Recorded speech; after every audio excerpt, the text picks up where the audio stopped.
तो बच्चों, मैं आज आपको बुद्ध भगवान की एक कहानी सुनाता हूं, तो सुनिए। मगध देश के जंगलों में एक खूंखार डाकू का राज हुआ करता था। वह डाकू जितने भी लोगों की हत्या करता था, उनकी एक एक उंगली काटकर माला की तरह गले में पहन लेता। इसी वजह से डाकू को सभी अंगुलिमाल के नाम से जानते थे।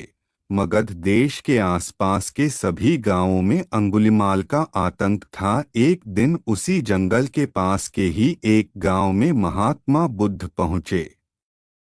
साधु के रूप में उन्हें देखकर हर किसी ने उनका अच्छी तरह स्वागत किया। कुछ देर उस गांव में रुकते ही महात्मा बुद्ध को थोड़ा अजीब सा लगा। तभी उन्होंने लोगों से पूछा, आप सभी लोग इतने डरे और सहमे सहमे से क्यों लग रहे हैं?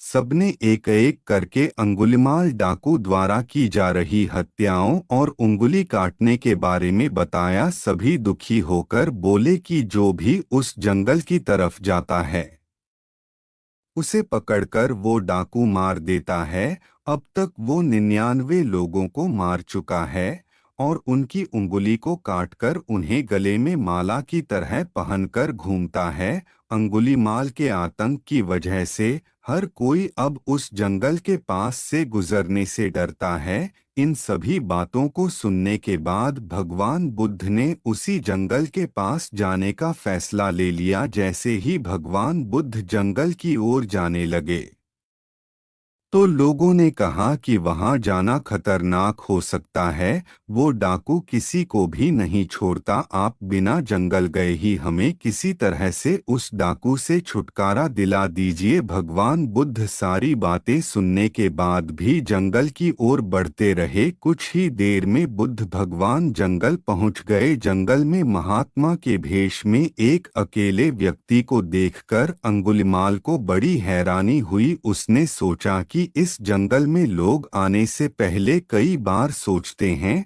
आ भी जाते हैं, तो अकेले नहीं आते और डरे हुए होते हैं। ये महात्मा तो बिना किसी डर के अकेले ही जंगल में घूम रहा है। अंगुलिमाल के मन में हुआ कि अभी इसे भी खत्म करके इसकी उंगली काट लेता हूं। तभी अंगुलिमाल ने कहा, अरे, आगे की ओर बढ़ते हुए कहाँ जा रहा है?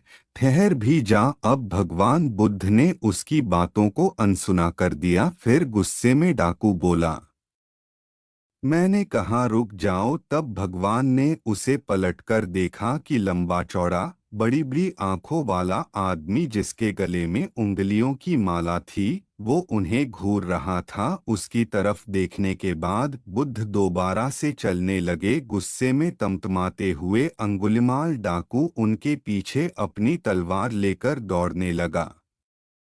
डाकू जितना भी दौड़ता, लेकिन उन्हें पकड़ नहीं पाता। दौड़ दौड़ कर वो थक गया। उसने दोबारा कहा, रुक जाओ, वरना मैं तुम्हें मार दूंगा और तुम्हारी उंगली काटकर मैं 100 लोगों को मारने की अपनी प्रतिज्ञा पूरी कर लूंगा। भगवान बुद्ध बोले कि तुम अपने आप को बहुत शक्तिशाली समझते हो न, तो पेड़ से कुछ पत्तियां और टहनियां तोड़कर ले आओ। अंगुलिमाल ने उनका साहस देखकर सोचा कि जैसा ये कह रहा है कर ही लेता हूँ। वो थोड़ी देर में पत्तियां और टहनियां तोड़कर ले आया और कहा, ले आया मैं इन्हें। फिर बुद्ध जी कहने लगे, अब इन्हें दोबारा पेड़ से जोड़ दे।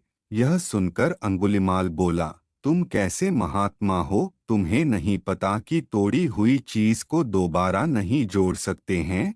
भगवान बुद्ध ने कहा कि मैं यही तो तुम्हें समझाना चाहता हूँ कि जब तुम्हारे पास किसी चीज को जोड़ने की ताकत नहीं है, तो तुम्हें किसी वस्तु को तोड़ने का अधिकार भी नहीं है।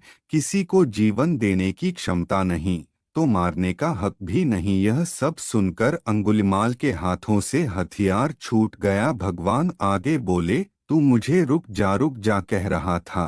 मैं तो कब से स्थिर हूँ, वो तू ही है जो स्थिर नहीं है। अंगुलिमाल बोला, मैं तो एक जगह पर खड़ा हूँ, तो कैसे अस्थिर हुआ? और आप तब से चल रहे हैं। बुद्ध भगवान बोले, मैं लोगों को क्षमा करके स्थिर हूँ और तू हर किसी के पीछे उसकी हत्या करते हुए भागने की वजह से अस्थिर है। यह सब कुछ सुनकर अंगुलिमाल डाकू की आंखें खुल गईं और उसने कहा, आज के बाद से मैं कोई अधर्म वाला कार्य नहीं करूँगा। रोते हुए अंगुलिमाल डाकू भगवान बुद्ध के चरणों पर गिर गया। उसी दिन अंगुलिमाल ने बुराई का रास्ता छोड़ा और वो बहुत बड़ा सन्यासी बन गया। कहानी से यही सीख मिलती है कि सही मार्गदर्शन मिलने पर व्यक्ति बुराई की राह को छोड़कर अच्छाई को चुन लेता है। ऐसी ही अच्छी कहानी देखने के लिए हमारे चैनल को सब्सक्राइब करें तथा बेल आइकन को दबाएं ताकि नई कहानी आप तक सबसे पहले पहुंचे। धन्यवाद।